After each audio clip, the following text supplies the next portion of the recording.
నితిన్ కు మళ్ళీ అదే సెంటిమెంట్ రిపీట్ అవుతుందా? వరుస ఫ్లాప్లతో ఇబ్బంది పడుతున్న ఈ మీడియం రేంజ్ హీరో మళ్ళీ ఫామ్ లోకి వచ్చేదెప్పుడు? ఇన్ని డిజాస్టర్స్ మధ్య కూడా వెంకీ కుడుముల సినిమాతో ఖచ్చితంగా గట్టెక్కుతానని అంత ధీమాగా ఎందుకు కనిపిస్తున్నారు?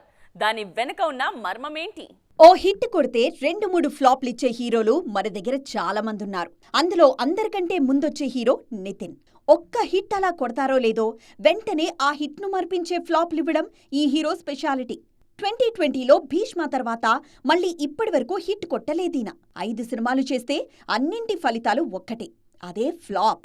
భీష్మ తర్వాత నితిన్ నటించిన చెక్, రంగదే, మాస్ట్రో, మాచర్ల నియోజకవర్గం, ఎక్స్ట్రాడినరీ మ్యాన్ ఫ్లాప్ అయ్యాయి.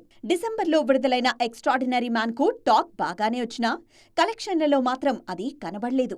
దాంతో నితిన్ ఆశలన్నీ ఇప్పుడు వెంకీ కుడుముల సినిమాపైనే ఉన్నాయి. ఈ చిత్రంతో హిట్ కొడతాననే ధీమాతో ఉన్నారీన. నితిన్ కాన్ఫిడెన్స్ వెనక ఓ సెంటిమెంట్ కూడా లేకపోలేదు. వెంకీ కుడుములతో నితిన్ కు ఇది 2వ సినిమా. ఈ కాంబినేషన్లో వచ్చిన భీష్మ సూపర్ హిట్ అయింది. ఈ సినిమాకి ముందు కూడా నితిన్ వరుస ఫ్లాపుల్లోనే ఉన్నారు. లై, చల్ మోహన్ రంగా, శ్రీనివాస కళ్యాణం లాంటి డిజాస్టర్స్ తర్వాత భీష్మ వచ్చి హిట్ అయింది. ఇప్పుడు ఇదే రిపీట్ అవుతుందని నమ్ముతున్నారు నితిన్. ఈసారి 3 కాదు, ఏకంగా 5 ఫ్లాపులున్నాయి.